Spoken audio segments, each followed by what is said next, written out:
नमस्ते दोस्तों, स्वागत है आपका हमारे YouTube चैनल सोहम यस गावंडे में। चलिए सुनते हैं पूजनीय बापूजी के सत्य के प्रयोग अथवा आत्मकथा और हमारे जीवन को और भी सुंदर, सरल और सफल बनाने का प्रयास करते हैं। सत्य के प्रयोग अथवा आत्मकथा, लेखक मोहनदास करमचंद गांधी, विषय नारायण हेमचंद्र। इन्हीं दिनों स्वर्गीय नारायण हेमचंद्र विलायत आए थे। लेखक के रूप में मैंने उनका नाम सुन रखा था। मैं उनसे नेशनल इंडियन एसोसिएशन की मिस मेनिंग के घर मिला। मिस मेनिंग जानती थी कि मैं सबके साथ हिल मिल नहीं पाता। जब मैं उनके घर जाता तो मुंह बंद करके बैठा रहता। कोई बुलवाता तभी बोलता। उन्होंने नारायण हेमचंद्र से मेरी पहचान कराई। नारायण हेमचंद्र अंग्रेजी नहीं जानते थे। उनकी पोशाक अजीब थी। बेडोल पतलून पहने हुए थे, ऊपर सिकुड़नों वाला, गले पर मैला बादामी रंग का कोट था। नेक टाई या कॉलर नहीं थे। कोट पारसी दर्ज का था, पर बेढंगा था। सिर पर उनकी गूंथी हुई झब्बेदार टोपी थी। उन्होंने लंबी दाढ़ी बढ़ा रखी थी। कद इकहरा और ठिंगना कहा जा सकता था। मुंह पर चेचक के दाग थे। चेहरा गोल, नाक न नुकीली न चपटी। दाढ़ी पर उनका हाथ फिरता रहता। सारे सजे धजे लोगों के बीच नारायण हेमचंद्र विचित्र लगते थे और सबसे अलग पड़ जाते थे। मैंने आपका नाम बहुत सुना है, आपके कुछ लेख भी पढ़े हैं। क्या आप मेरे घर पधारेंगे? नारायण हेमचंद्र की आवाज़ कुछ मोटी थी। उन्होंने मुस्कुराते हुए जवाब दिया, आप कहाँ रहते हैं? स्टोर स्ट्रीट में। तब तो हम पड़ोसी हैं। मुझे अंग्रेजी सीखनी है, आप मुझे सिखाएंगे? मैंने उत्तर दिया, अगर मैं आपकी कुछ मदद कर सकूं तो मुझे खुशी होगी। मैं अपनी शक्ति भर प्रयत्न अवश्य करूंगा। आप कहे तो आपके स्थान पर आ जाया करूं।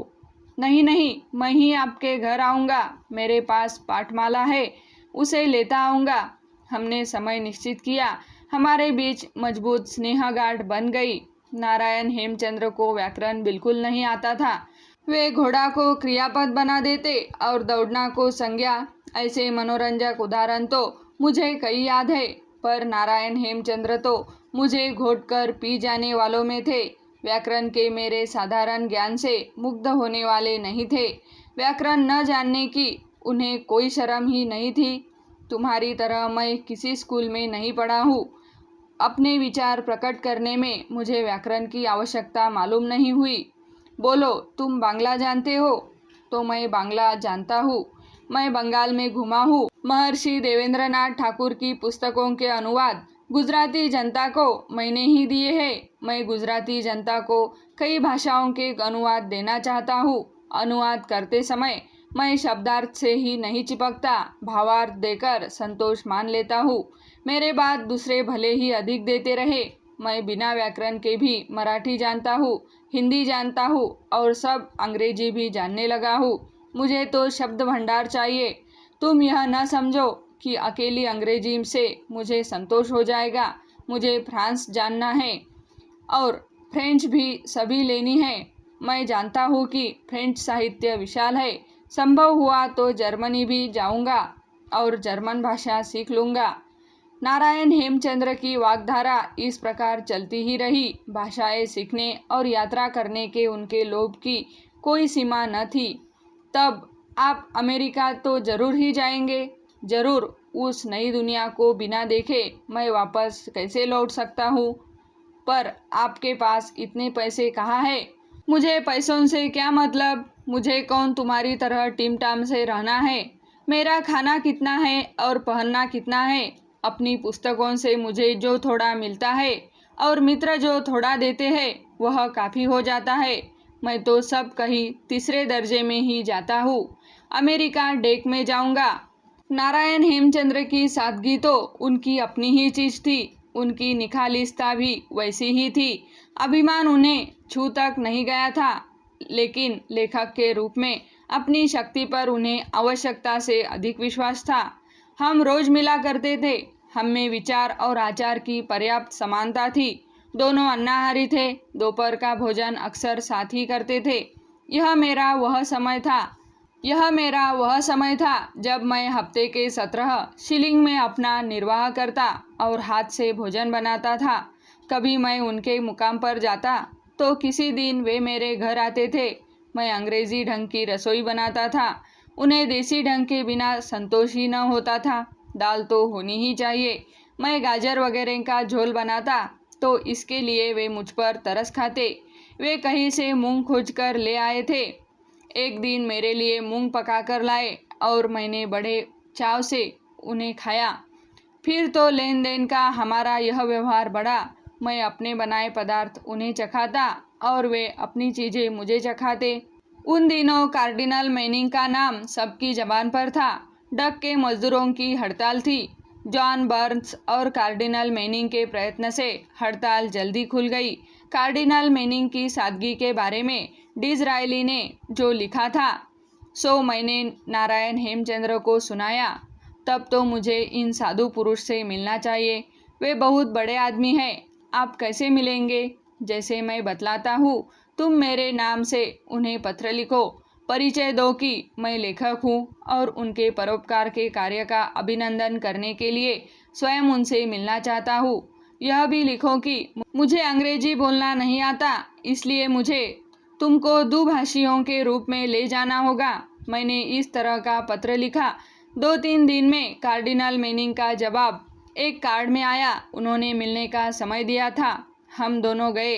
मैंने प्रथा के अनुसार मुलाकाती पोशाक पहन ली थी, पर नारायण हेमचंद्र तो जैसे रहते थे वैसे ही रहे। वही कोट और वही पतलून। मैंने मजाक किया। मेरी बात को उन्होंने हंसकर उड़ा दिया और बोले, तुम सभ्य लोग सब डरपोक हो। महापुरुष किसी की पोशाक नहीं देखते, वे तो उसका दिल परखते हैं। हमने कार्डिनल के महल में प्रवेश किया। घर महल ही था।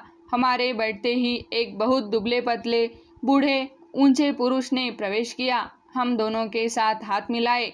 नारायण हेमचंद्र का स्वागत किया।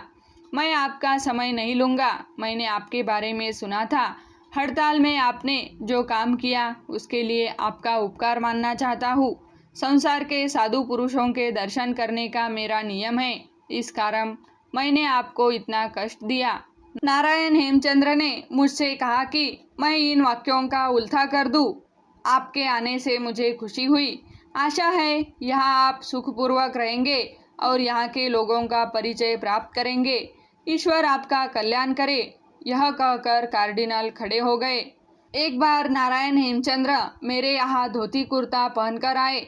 भली घर मालकिन ने दरवाजा खोला और उन्हें देखकर डर गई। पाठकों को याद होगा कि मैं अपने घर तो बदलता ही रहता था, इसलिए यह मालकिन नारायण हेमचंद्र को नहीं जानती थी।